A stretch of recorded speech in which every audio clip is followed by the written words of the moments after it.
noma ngabe ungathi le ndoda yami ngayinganamali ngangishade mina for the fact ukuthi I had money ukuthi ngimnike ayongilobola, it means something. Yeah, Tebogo, is not my fault ukuthi wena awukashadi. Asifanani. Mina ngaba no boy no girl emshadweni Tebogo. Ngayifila iwarmth yomshado. Mina ngibuya ngami Tebogo, ngiyarenta manje. You understand? Tebogo, akusi fault yami ukuthi wena ukazi ube nendoda ekugunda amashisha upheki. Bayahamba bese mina ukhipha isisu. No, Tebogo, akusi fault yami. Tebogo, mina ngigundwe amajingi imithi athi umfana isingigunde baby. Ngangishadile. No, iBhayibheli asilibeke Tebogo, thilisusi ngilibeka. Ngizothi forgive us as we forgive those who trespass against us. Mase ngicede ngawe Tebogo. Tebogo phela mina angikwazi yabona iproblem ukuthi wena uyangazi. Yeah, Tebogo. Tebogo, akusi fault yami ukuthi wena awunayi i-FNB private wealth. Yeah, no. Akusi fault yami ukuthi usebenzisa Capitec. Musu wenza umthwalo wakho wami. Wena phela ubuntu makacela bakathi ufuna ukufakela imali wena umnikeza inamba. Sanibonani ninjani, welcome back to our YouTube channel KZN Podcast. Today we're speaking about uGogo Skhotheni. Angazi sombiza ngani, but lo kade dumile isangoma exabane noGogo Maweni, and then wasiyashintsha ke wajika kwasho wathi no akasayena, so yena isangoma usesidecide ukuthi usefuna ukuthi aphile impilo yokukholwa ke. Emva kalokho ke nje uthe mengade qeda kuboshwa uGogo Maweni ke hayi uSkhotheni nje impandla asazi noma uyangena noma uyaphuma.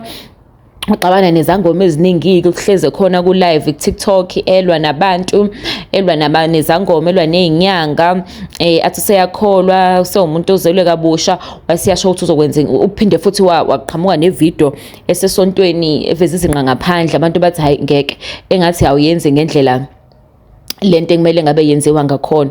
Wabeseke eba nomthandazo, sekhipha iposter wathi nje kunomthandazo omkhulu afuna ukwenza abantu abeze. Uthe sifike sekulomthandazo kolenkonzo lelo wajika wathi cha ngiyihlihlisa inkonzo ngoba benga expectile abantu aba400. Asazi noma weqinisile yini. Wathi ngoba benga-expectile abantu aba400, therefore ufuna ukuthi ke manje vele enze njani, athi ke endlini ahambe nje ayothandaza afastele ukuthi hawu abantu abaningi angaka uzophinda i-announce ke i-date entsha yomkhuleko kulabo abantu ade sebefuna ukuthi bayosonda kuyena. Kule insuku ke usevele wakhipha isecret esingayazi. Wasitshela nokuthi usedivorceile futhi usephinde washada. Le ndoda ashade naye entsheka asiyazi, bengakasibonisi kodwa nje waveza ethi uyashada, waveza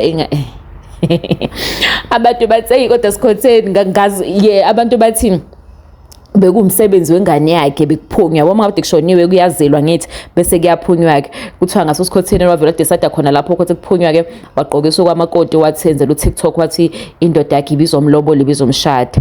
Usehlukene noMonde Shange lo kade ushade naye beningane eziwuthuliyana nalingane yomfana iyazalwa ingakwazi ukukhuluma ingakwazi ukuphefumula kade sesibhedlela leshonile.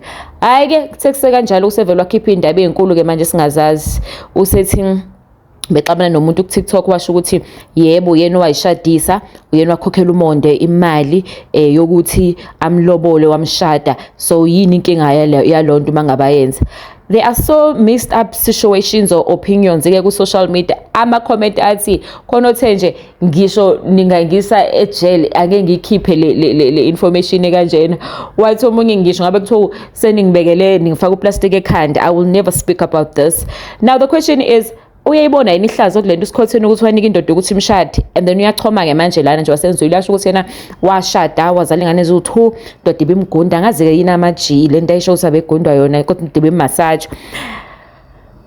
Gogo Skhotheni Yebo, baningi abantu besifazane abazenza lezo zinto lezo, sibanikeza amadoda imali ukuthi ayobalobola, but bafethu akube secret phela oyo-offer nayo leyo. Kanti yini thina, yabona nje lenta TikTok iyangixaka mina, yini singesenama ama-secrets, izinto esizizwa ku-TikTok nalento ama-podcast yokuhamba uyokhuluma ngezinto, kanti yini kuthiwa uyofa nayo, like yini kanti nina nizofa nayo, kube yinto yeni ukuthi nina nifa nayo, yini nizofa nayo, yini nizoba nayo nife nayo nini, like i-secret kuthiwa ngoya nale godini, i-secret lokuthi uhlula amaroma sizokunikeza umnikelo ini lento yokugcina, umbhabhadisi wokugcina ezokwamukela kokugcina isacramente, ufe nayo leyo secret. Ayisekho ama-secrets bafethu ku-TikTok le South Africa, wonke umuntu ukhiphi amahlazo, ukhiphi iy'mfihlo, hayibo ake nifunde ukufa ney'mfihlo zenu, ake ube nento ethile nje othi yabona le angeke ngiyitshele ngisho ikati, ngeke ngiyikhulume, hayi nina yonke into nje niyakhipha. Hayi guys, ngeke nina nibukela le podcasting ake niyiqoqe nje, ake ube ne-secret nje. Uma wakhipha izisu eziwu-10 ake ufene ukuthi wakhipha izisu eziwu-10. Uma ngabe indoda yakulobola ake ufene ukuthi indoda yakulobola, indoda yakhe ibroke. Kodwa-ke bake baxabana-ke nogogo Sikhotheni, nogogo Maweni ngelinye ilanga bakhuluma bathi washo wathini indoda kaMaweni broke ayinalutho, uyithenge nama-Louis Vuitton hayi fake. Wathi ena girl ungabi nankinga vele amadoda ethi usaphupha kuqala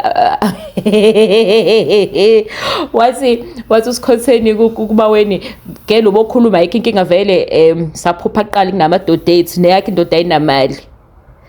Hey mina anyway, let me know unayo i-secret ocabanga ukuthi ungayo uyofa egodini, ngisho usungcwatshiwe futhi ngeke uyikhiphe, noma nje vele sesiphile emhlabeni ukuthi asivele nje sikhiphe ama-secret. Hayi guys.